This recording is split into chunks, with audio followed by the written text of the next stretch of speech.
Hello, friends. I'm Amol, and I hope that all of you are doing well and keeping safe. Interpretation of statutes was one of the interesting subjects for most of us during our law graduation days.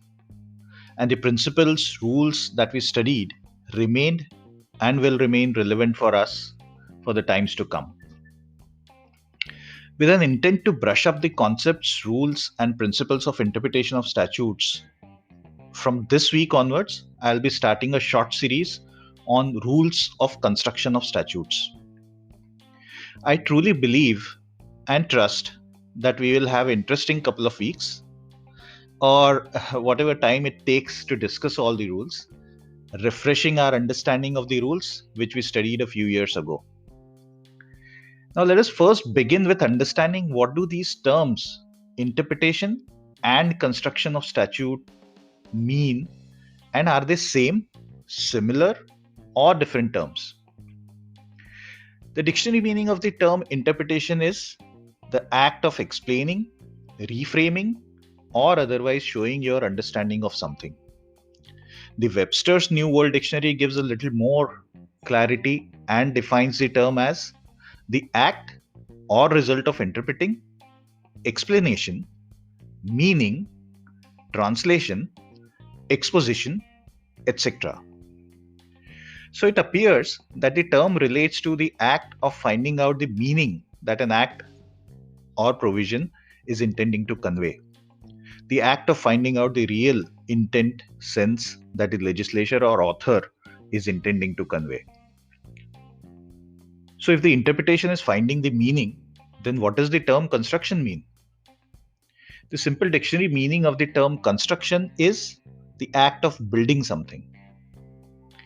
If we apply this general dictionary meaning to understand the term better for our discussions, then we may say that construction is an act of deriving conclusions. Remember this explanation and distinction which was given by Cooley in Constitutional Limitation? While a lot of scholars have debated this distinction between the term interpretation and construction is merely academic, or some even saying that it is erroneous, understanding of rules and principles around these two terms is really important for a lawyer and law student alike. In order to get a better understanding of varied statutes, laws, regulations, and rules. In the next few parts of this series, I wish to discuss the 4 rules of construction of statutes and see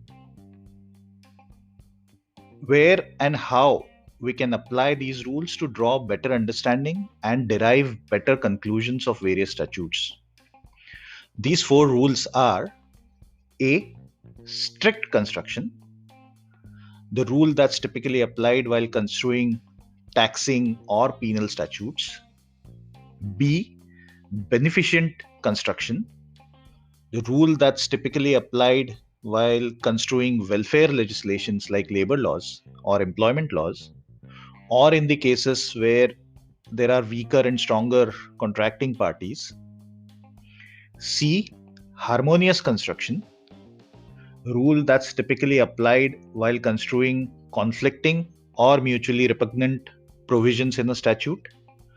And last but not the least, D. The purposive construction, the rule that's typically applied when construing a statute from the point of view of its purport or object. Friends, I'm sure that it will be fun to refresh our memories and brush up these concepts in the coming parts of the podcast. Since the discussion around each one of these will not be too long, I will try if I can bring 2 short episodes within a week, if obviously time permits, so that we can cover these in next couple of weeks. As usual, just search for Lex Prudence, which is spelled as Lex Lex hyphen Prudence Prudence on your favorite podcast platform, Anchor, Spotify, Google, Breaker, or Radio Public, and listen, subscribe, share, and don't forget to send in your comments and feedback. Your feedback and comments and the interactions post that is something that I'm always looking forward to. Have a great day and take good care of yourself. Goodbye.